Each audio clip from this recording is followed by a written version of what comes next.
Good morning, family. Nice overcast day. I personally love overcast. Too much sun can kind of burn out my brain. But today, we're going to talk about cleaning some tubs, which is today's I don't want to do it, but it needs to get done, and the weather is permitting project. So, mouthful there. Anyway, we grow in containers at Many Roots Farm because right now we're renting, and when we move we want to be able to easily pick up our plants and move them. So we have these containers that we're growing in, plus they make a nice little fence to the common area right here. Now let's talk about containers. They are not created equal, that's for sure. In an ideal world, you would find food-safe containers to grow in, and it would be great. We're gardening on a budget, so that's not really in our budget right now. But there are things we've learned, and we're at Many Roots Farm. We're all about sharing what we've learned. So we picked up these type of containers from Lowe's last year, or year before last, one of the two. Anyway, typically people use them as mini coolers. They put a bunch of ice in it and put drinks in it for summer parties, that type of thing. They're thinner plastic and they do not last long. This is a case in point. They very quickly get to the point where they will break off, and I'm not strong and not using a lot of pressure, so they will disintegrate on you quickly.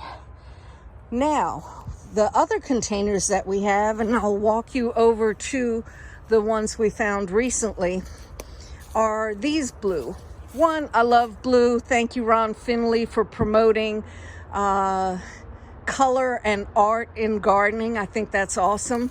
That's why we have signs like this, and the frog is turned backwards. We'll get him turned around in spring.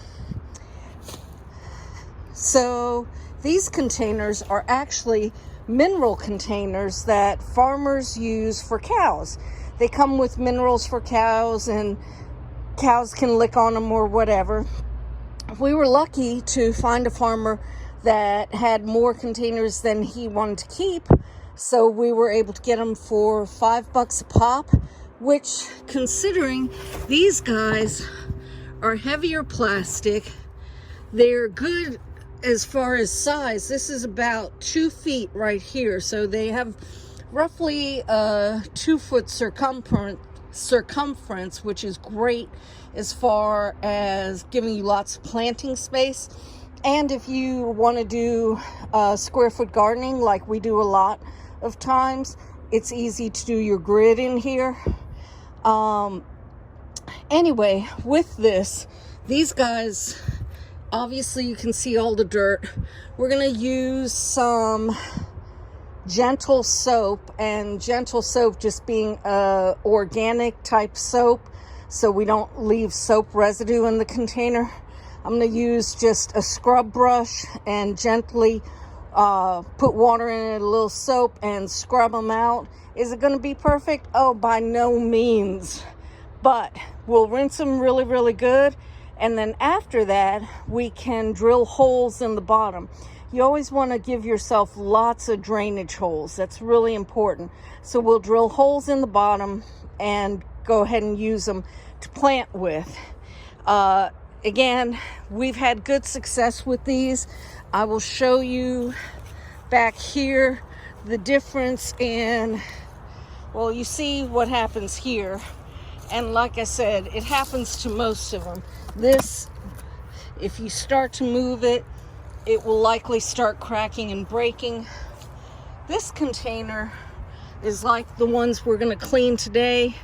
This rose has been in here 3 years now, and it's held up really well. So that's it. That's today's I don't want to, but it needs to get done project because the weather is permitting.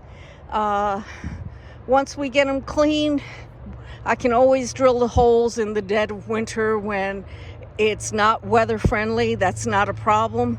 But washing, we cut the water off to the outside, so want to do that today. Go out there, have a great day, and play in some dirt.